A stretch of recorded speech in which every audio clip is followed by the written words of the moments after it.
Okay, friends, today we're going to just give you a quick tutorial here and a little bit of instruction on decoding colors. Okay, and we're in this in the Snyder unit here where we're looking at how to encode and decode text values, and of course we will talk a little bit about the ASCII table to do that. Colors, and I'll show you an example how to decode a color here.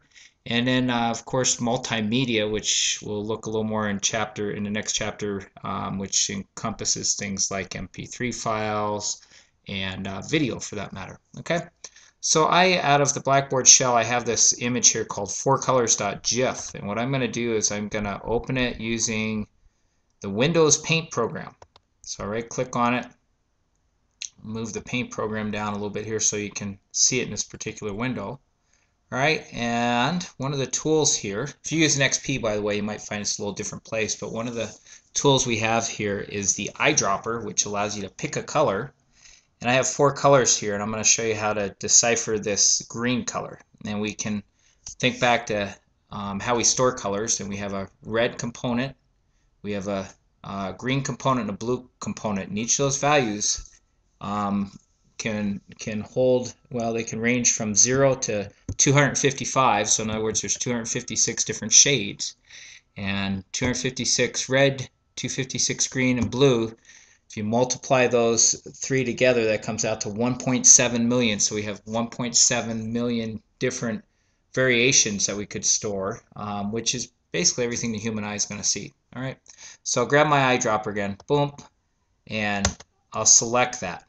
And when I do that, that puts that color right over here. Let me select out of the section 2 of the image. Boom. Okay, see how my color here shows up? Alright, well, let me go back to where I was. I was in color 1 here. Alright, and I want to see what the components are for that. Alright, and there's another section here. Slide this over. And I'm using Windows 7 here, but again, you can find this in XP too, where I can edit my colors. I'm going to click on that, and it shows me my current color that I'm working with in the color palette, and it also gives me my red, green, and blue values for it. Okay, and these are stored as decimal values. And so right now you can see those 3 values. Of course, green's the most dominant, but this is a shade of green. You can see here in my scale there's a whole grouping of different shades of green. But the encoding for this particular color I'm looking at here, there's 51 red, 153 green, and then 51 blue.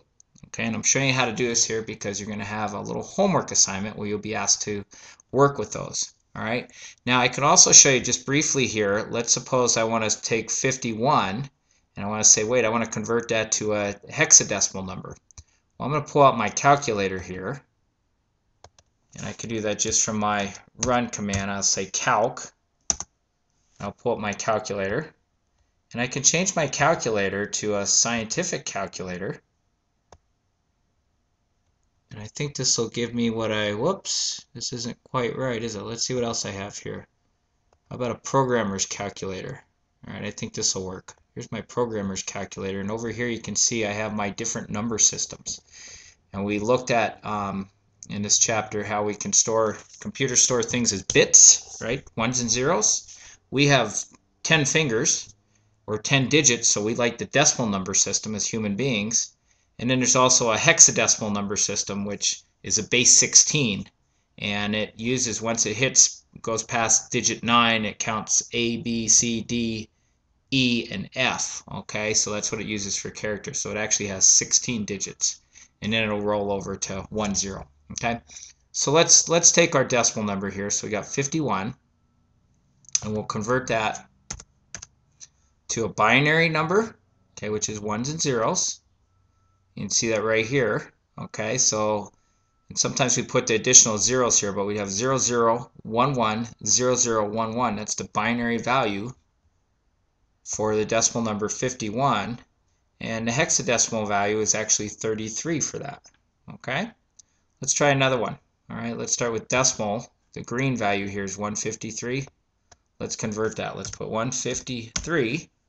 All right, so the binary value for that is 10011001. The hexadecimal value for that's going to be 99. Okay, and you'll see that in some of your ASCII table lookup charts that you use. And we need to be able to convert numbers from binary, decimal, hexadecimal.